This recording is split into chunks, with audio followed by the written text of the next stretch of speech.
Hello and welcome to Beyond Books. You're really beyond today because you're going to be baking with me. You're way beyond. I'm your host. I'm Renee. The co-host is down here. I'll get her on camera in just a minute. But today I want to show you we're going to be making some chocolate chip pumpkin cookies. They're great for the season. There they are right there. And where am I getting this recipe from? Well, let me show you. I am getting this from Mayim's Vegan Table. And yes, the recipe is a vegan recipe. A lot of recipes for baking can be veganized.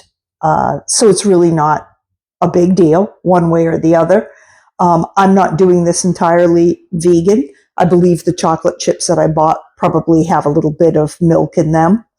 Because most of the time they do, unless you go out of your way to buy the vegan style ones. But otherwise, yeah, these will be, well, no, because I have butter as well, not using margarine the way that they recommend a vegan style margarine. So yeah, so the butter and the chips. Otherwise, there won't be any eggs, milk, or that type of thing. So let's see what we're going to do with this. I've made these cookies, first off, for years and years and years. I've brought them to parties and all kinds of things. You can see that this page is, just all smudgy and everything. I brought them to all kinds of parties and stuff for Christmas, for Thanksgiving, for Halloween, and everybody has always enjoyed them very much. No comments, vegan or non-vegan. It doesn't really matter to a whole lot of people. In fact, most of the time, if I ask them, do you want me to write the recipe for you, without being vegan, they'll say, whatever you did, I want to do, because that's how good they are. And I've done different things myself. I've made them entirely vegan, and I've made them the way I'm going to do it today. So they always seem to come out good. They're very, very tasty. If you don't like pumpkin, that's where, the rubber might meet the road for you. But I will tell you, the pumpkin taste is actually very mild in them. And there isn't a whole lot of spices that you might not like, because a lot of people don't like that nutmeg style of spices and things like that. So we can get into that as we go. I mean, you can always, substitute on any recipe. And a lot of the things that you do in the kitchen are experimental anyway. Believe me, I'm always writing little things in the margins on cookbooks and things like that as to ways that I feel like I've improved the recipe. And believe me, I'm no expert cook.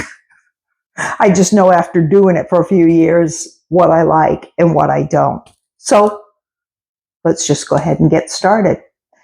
So the first thing we're going to do is I'm going to just stop the camera for just a second, and I'm going to angle it down more so you can see what I'm doing in my big giant mixing bowl. All right, so here we are with my big giant mixing bowl here. The reason I'm using such a big one is that everything's going to end up in here sooner or later. I guess I should say sooner than later. So here is the butter. Like I say, I'm using butter. I'm not using margarine, which is, again, what they suggest in order to make it a vegan treat.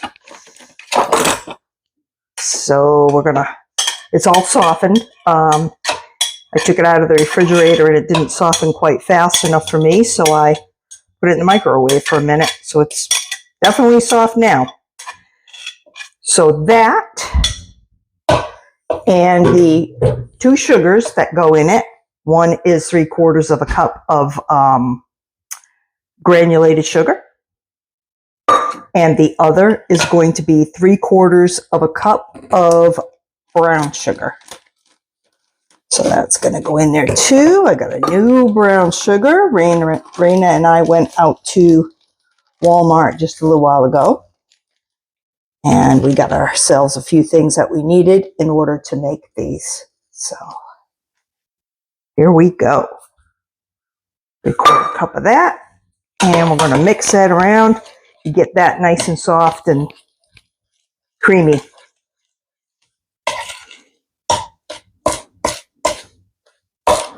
Now, the butter is 1 stick or 1/4 of a pound.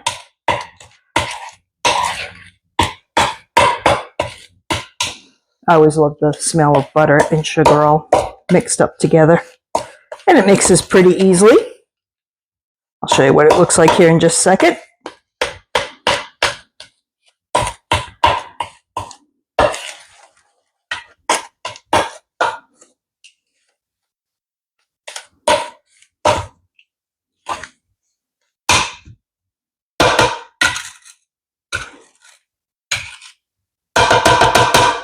All right.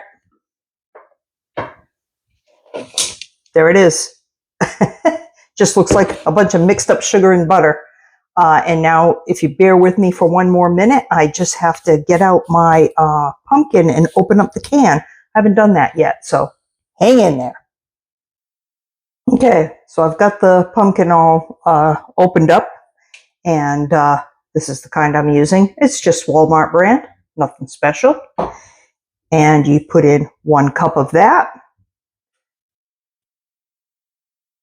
So that's in there. And then it just calls for egg replacer of 1 egg. Well, applesauce, 1/4 cup, can replace 1 egg, or you can use egg replacer, or you can use 1 egg, or you can use smashed banana. I mean, it's up to you. I've used all of those things with no problems. I like to use apple with this. Goes good with pumpkin, and it's, you know, apple's part of the season as well. So, okay.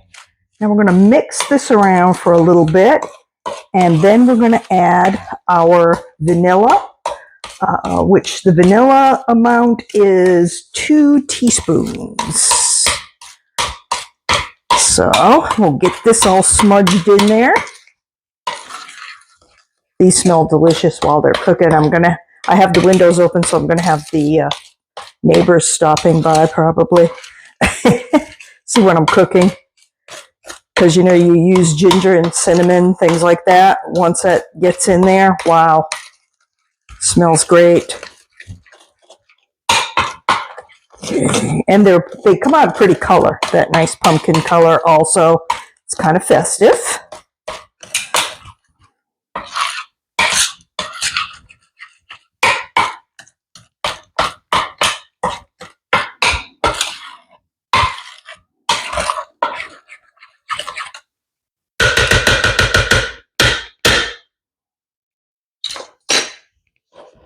So here's our nice buttery pumpkin apple mixture.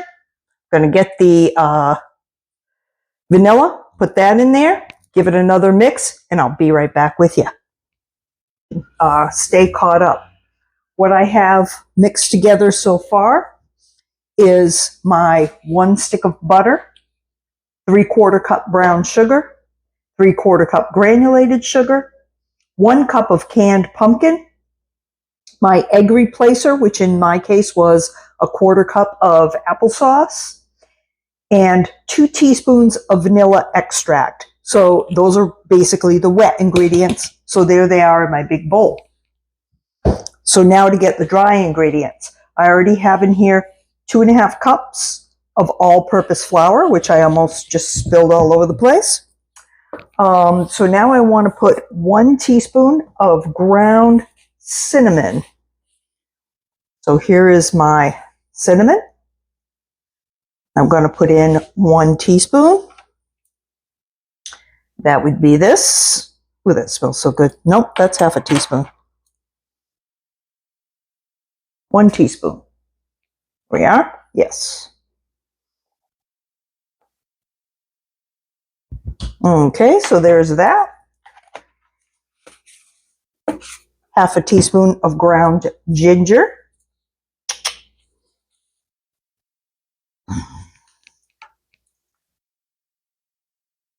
Half a teaspoon of that. See, this is what makes it smell so good when it's cooking. And then 1/4 teaspoon of ground cloves. I had to go get some new cloves because I don't even know where our cloves were. So here we go. All right, quarter teaspoon. Is that what this is? Yes. Quarter teaspoon of that. Pinch of ground nutmeg. Those were my cloves. Quarter teaspoon. Nutmeg. We're just going to do a pinch.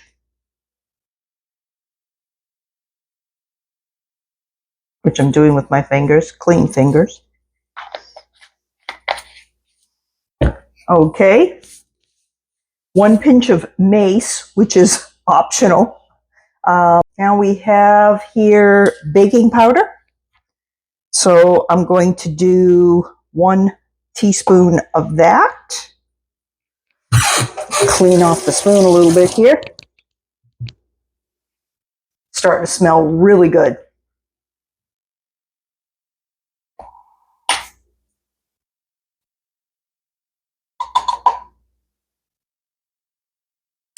One teaspoon baking powder, and then 1 teaspoon of baking soda. It also calls for half a teaspoon of salt. No way. This is enough salt with baking soda and baking powder and that kind of thing. I don't usually use salt in my baking. Okay, so we're going to mix this together now. These are all the dry ingredients. So I have in here 2.5 cups all-purpose flour, 1 teaspoon ground ginger, 1 teaspoon of ground cinnamon, half a teaspoon of ground ginger, a quarter teaspoon of ground cloves, a pinch of nutmeg.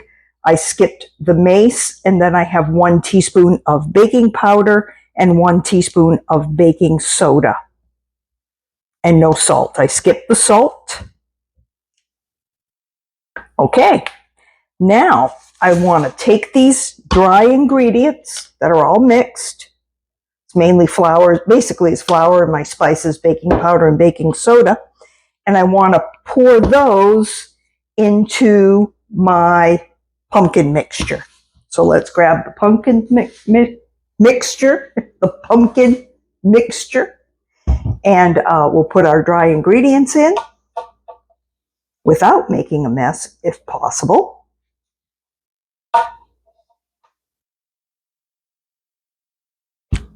There we go.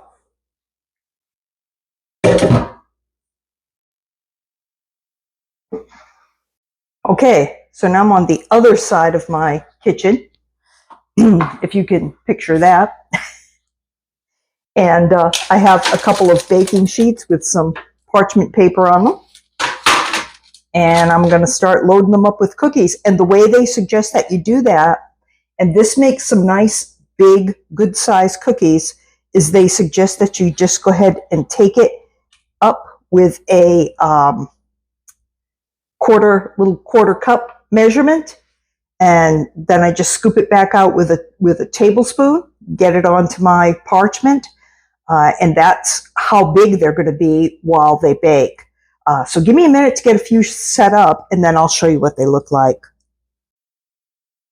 All right, so here they are on the cookie sheets, and I won't be able to fit all this in my oven at once. I'll put in 2 cookie sheets right now, and then I will, when they come out, I'll put in another batch. I still have just a little bit more batter to use too, so it's supposed to make like 28 cookies, or 27 cookies, something like that. I never get quite that many usually, but pretty close. I'll get 25 or 26. There's about 20 here. So yeah, let me slide these in the oven. And when they come out, I will share with you what they look like. All right, our cookies are ready. So let's get them out of the oven here and check out what they look like. Let's see. Whoa. Okay, well, I'm going to say that those might need maybe another minute or so. So we'll check them again in another minute. They should be just a little bit browning on the top. All right, I actually ended up letting this go for about 2 minutes extra, which seemed like kind of a lot to me, but you never know. They just, there you go.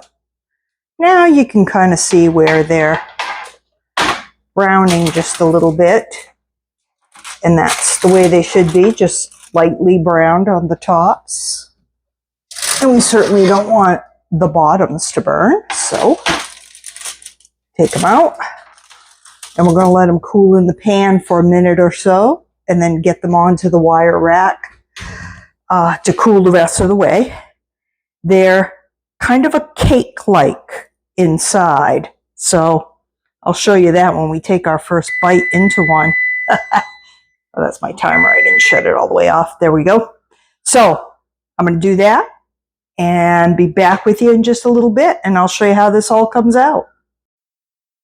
So while our last couple batches of cookies are baking and our two are cooling on the top of the stove there, I'm going to make some dog biscuits for Raina, because I know that you guys would be upset if Raina doesn't get any treats. So here's what I'm going to do. I'm going to use the leftover applesauce. This is about a quarter cup should be left over in there. Because remember, I used a quarter cup for my cookies. And then I'm going to grab another spoon here. I'm going to put in about another quarter cup of pumpkin, which will be about a quarter of what I have here, because there's about a cup that's left over after making the cookies, because we used 1 cup. There's about 2 cups in those cans. Raina knows what I'm up to. She's coming in here. And I'm going to mix them with some oats.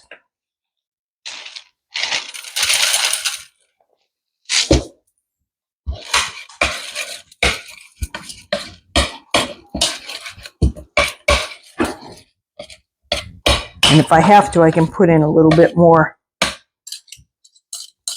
pumpkin and applesauce and stuff.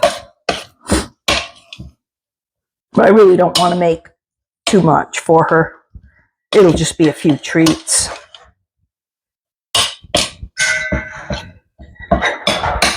She's getting ready to have her dinner, so she's well taken care of, believe me. I'm going to pour in just a little more oats.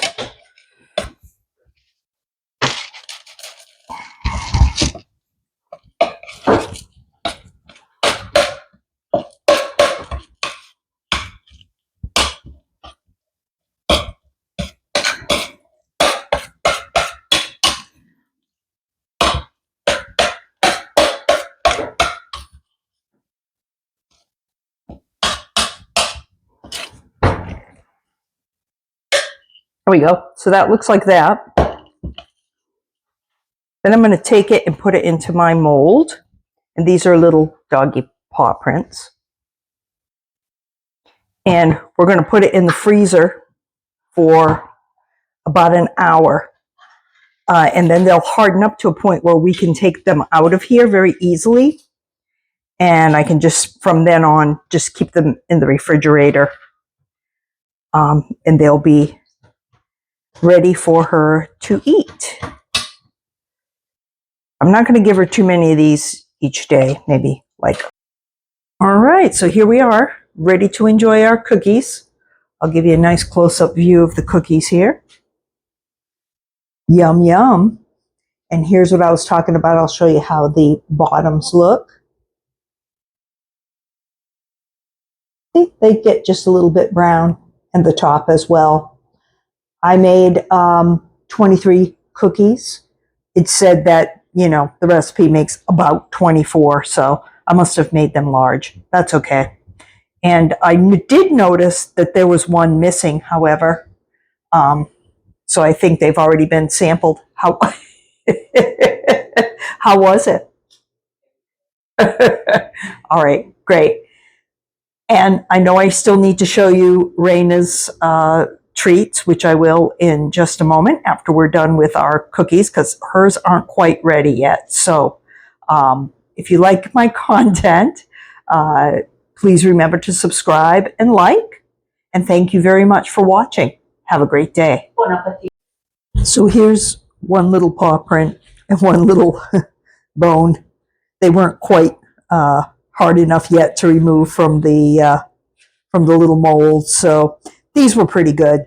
And Raina won't mind if they're a little soggy, believe me. And let's check and see if she likes them. Yeah, see, this one's kind of softening up here, but she won't mind. Here you go, Raina. There's the co-host. How was it? Was it good? Yeah. Looking for more? Looking for more? Yeah. Look at yummy, yummy. Oh, let me show you the inside of the cookie as well. I told you they were kind of cake-like inside, and that's one of the things I do like about them. See that? And I like that the edges get just slightly crunchy, but then the middle has that nice soft cake-like consistency that's very, very good. So again, these are from Mayim's Vegan Table by Mayim Bialik cookbook. Excellent cookbook, and I highly recommend it. Pretty much everything in there's, pretty healthy, all vegan or adaptable, or you can do it vegetarian, whatever you want to do. So